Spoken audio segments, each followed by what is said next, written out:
बहुत बहुत स्वागत है आप सबका पूरी पाठशाला चैनल में। मोस्ट इंपॉर्टेंट प्रश्नों का सीरीज चल रहा है। तो भारत का पहला रमन मैगसेसे पुरस्कार विजेता कौन था? बहुत ही इंपॉर्टेंट प्रश्न है। आचार्य विनोबा भावे थे। कौन थे? आचार्य विनोबा भावे। सबसे पहले जान लें रमन मैगसेसे के बारे में। तो ये फिलीपींस के द्वारा दिया जाता है। फिलीपींस के द्वारा, याद रखिएगा, फिलीपींस के द्वारा दिया जाता है। और क्या है, आचार्य विनोबा भावे जो थे, इनका संबंध किससे था? तो भूदान आंदोलन। किससे था? भूदान आंदोलन से इनका संबंध था, विनोबा भावे का। और ये आचार्य क्यों बोला जाता था? एज ए टीचर इनको संबोधित करने के लिए आचार्य बोला जाता था विनोबा भावे को। ठीक है, तो इसे याद रखिएगा। अगला प्रश्न देख लेते हैं। आंतरिक आपराधिक पुलिस संगठन यानी कि इंटरपोल का हेडक्वार्टर कहाँ है या कार्यालय कहाँ है, पूछा जा रहा है। तो लियोन में है। लियोन में है इंटरपोल का हेडक्वार्टर। बहुत बार पूछा गया प्रश्न है।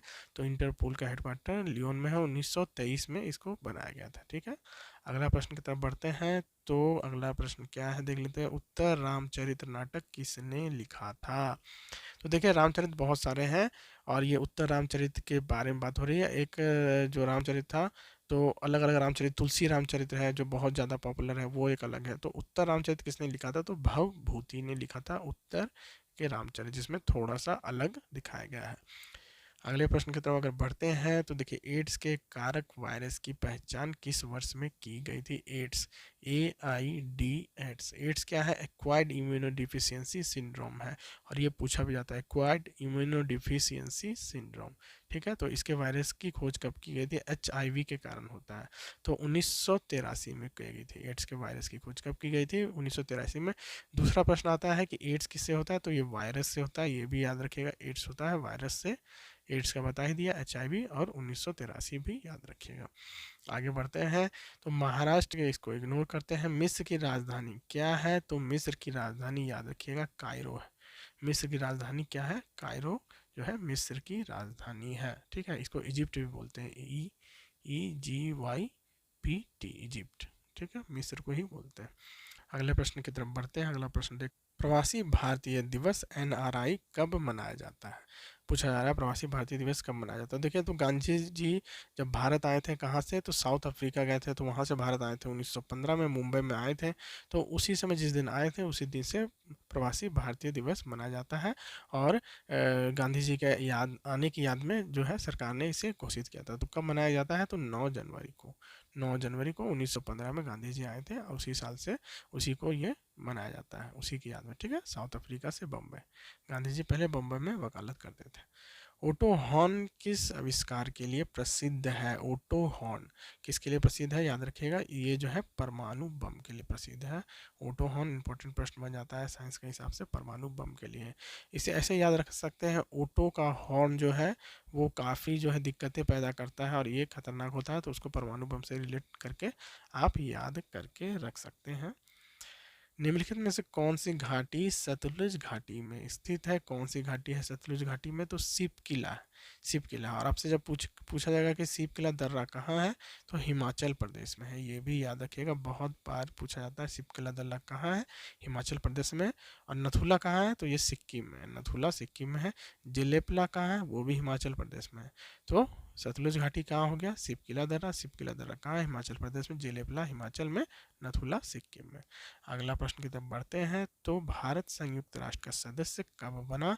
याद रखिएगा, 1945 में भारत बनता है। हालांकि भारत की आज़ादी 1947 में मिलती है, लेकिन भारत, ऑस्ट्रेलिया, कनाडा, ऐसे जो बहुत सारे देश हैं, साथ ही साथ साउथ अफ्रीका, जो उस समय जो ब्रिटिश के उपनिवेश निवेश थे, यानी ब्रिटिशों का शासन था, ये भी यूनाइटेड नेशन के सदस्य बन गया था। इन्हें अलग से देश का दर्जा मिल गया था यूनाइटेड नेशन के अंदर। तो 1945 में भारत यूनाइटेड नेशन का सदस्य बना। इसको याद रखिएगा। ठीक है, वर्ल्ड वार कुछ दिन पहले ही समाप्त हुआ था, उसके बाद ही ये बनाया गया था। ठीक है, देखिए, साइंस का प्रश्न है कि सूर्य के प्रकाश के संपर्क में आने पर फॉक्सिन में परिवर्तित हो जाता है। कौन हो जाता है? तो क्लोरोफॉर्म जो है वो फॉक्सिन जो जहरीली गैस है उसमें परिवर्तित हो जाता है सूर्य के प्रकाश में आने पर, क्लोरोफॉर्म। बेंजीन की खोज किसने की थी? तो वो याद रखिएगा, बेंजीन की खोज की थी माइकल जी ने। माइकल फैराडे जो थे, उन्होंने बेंजीन की खोज की थी 1825 में। खोज की थी, आविष्कार नहीं किया था, खोज की थी। ठीक है, दोनों में अंतर है, ये भी याद रखिएगा। गेटवे ऑफ इंडिया कहाँ स्थित है? देखिए क्या पूछा जा रहा है, gateway of India. India gate अलग है, इंडिया गेट ये दिल्ली में है, ये भी याद रखिएगा, लेकिन गेटवे ऑफ इंडिया कहाँ है, मुंबई में है गेटवे ऑफ इंडिया। और इसे कैसे याद रखिएगा, देखिए गेटवे ऑफ इंडिया मतलब क्या, गेटवे जो है घुसने का द्वार इंडिया का, कहाँ माना जाता है, तो मुंबई को माना जाता है। तो ये मुंबई में क्यों बनाया गया था, तो जॉर्ज पंचम और क्वीन जो थी मेरी के याद में नहीं, ये दोनों भारत आने वाले थे कब, 1911 में। तो 1911 में ये दोनों भारत आने वाले थे, और इन्हीं का स्वागत के लिए जो बोला जाता है, जॉर्ज पंचम और क्वीन मैरी के स्वागत के लिए ये गेटवे ऑफ इंडिया बनाया गया था, कहाँ पे, मुंबई में। और ये लोग नौका के द्वारा आए थे, जबकि इंडिया गेट दिल्ली में है, और यहाँ सुभाष चंद्र बोस की प्रतिमा भी स्थापित की गई है। ये भी इंपॉर्टेंट प्रश्न है, याद रखिएगा। भाखड़ा कहाँ का लोक नृत्य है, तो बहुत ही आसान प्रश्न है, कहाँ का है, पंजाब का है, तो याद रखिएगा भाखड़ा पंजाब का लोक नृत्य है। संतुलित मूल्य पर क्या होता है, तो मांग की मात्रा आपूर्ति की मात्रा पे बराबर होती है। तो इनको देखिए संतुलित बोला जाता है, तो बराबर ही होगा, मांग की मात्रा आपूर्ति की मात्रा के बराबर हो गया। सिंपल सा प्रश्न था। अगला प्रश्न की तरफ बढ़ते हैं। ऑटोमोबाइल निकास से उत्सर्जित निम्न गैसों में से कौन सी जहरीली है, CO यानी कि कार्बन मोनोऑक्साइड जो है ऑक्सीजन की कमी से उत्पन्न होने वाला गैस है, और ये जहरीला है, इस गैस में ज़्यादा रहने से दम घुट के मौत तक हो जाती है। अगला प्रश्न देखते हैं। मॉलिबेडेनाइट एक अयस्क है, तो ये किसका है, नाम से ही पता चल रहा है मॉलिबेडेनाइट किसका हो सकता है, तो ये मॉलिबेडनम का अयस्क है। मॉलिबेडेनाइट किसका हो जाएगा, मॉलिबेडनम का अयस्क हो जाएगा। अगला प्रश्न देख लेते हैं। किस राज्य ने ट्रांसजेंडर लोगों को जेल वार्डन के रूप में भर्ती करने का फैसला किया, तो किसने किया, उड़ीसा ने किया है। अगला प्रश्न है। विषुव दिन क्या होता है, विषुव का क्या मतलब है, विषुव का मतलब है इक्विनॉक्स। विषुव का मतलब है इक्विनॉक्स। तो ये कब होता है, जब दिन और रात बराबर होते हैं। कब बराबर होते हैं, तो ये होता है 20 मार्च एंड 22 सितंबर। 20 मार्च और 22 सितंबर, ये दोनों याद रखिएगा, पूछा जाता है। 20 मार्च 22 सितंबर इक्विनॉक्स, दिन रात बराबर होते हैं। भारत का सबसे बड़ा केंद्र शासित प्रदेश कौन सा है, तो अंडमान और निकोबार है।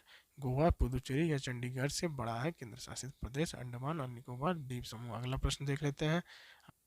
सिंधु घाटी सभ्यता क्या है, तो सिंधु घाटी सभ्यता बहुत बार पूछा जाता है, हिस्ट्री का इंपॉर्टेंट प्रश्न है, तो ये कांस्य युगीन सभ्यता है। सिंधु घाटी सभ्यता कांस्य युगीन है, और ये 2600 से लेके 1900 BC यानी बिफोर क्राइस्ट के समय था। सिंधु घाटी सभ्यता अफगानिस्तान, पाकिस्तान और भारत के गुजरात के एरिया इसके अंदर आते हैं। अगला प्रश्न की तरफ बढ़ते हैं। तो रुद्र दमन का जूनागढ़ शिलालेख किस भाषा में है, देखिए रुद्र दमन का जूनागढ़ शिलालेख किस भाषा में है, तो ये संस्कृत में है। इंपॉर्टेंट प्रश्न है, याद रखिएगा। और ये गिरनार जो है के आसपास है जूनागढ़ अभिलेख, ठीक है। अगला प्रश्न की तरफ बढ़ते हैं। अगला प्रश्न देख लेते हैं कि आपातकालीन स्थिति के दौरान निम्नलिखित मूलभूत अधिकारों को निलंबित कर दिया जाता है, सिवाय किसके, सिवाय, तो जीवन और व्यक्तिगत स्वतंत्रता का अधिकार को नहीं निलंबित किया जा सकता है। याद रखिएगा, जीवन और व्यक्तिगत स्वतंत्रता का अधिकार निलंबित नहीं किया जा सकता आपातकाल के समय। संघ बनाने बंद कर दिया जाएगा।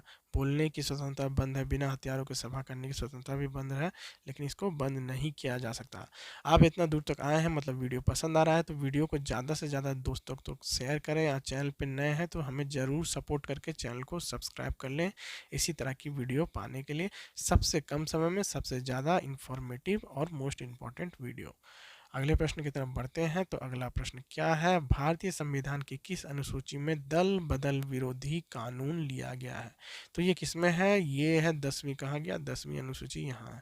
तो ये 10वीं अनुसूची में है दल बदल विरोधी कानून, और ये 1985 से शुरू हुआ है, 1985 में पास किया गया था, और ये 52वां संविधान संशोधन के अंदर आता है। कौन सा, 52वां संविधान संशोधन, दल बदल, 10वीं अनुसूची 1985 में।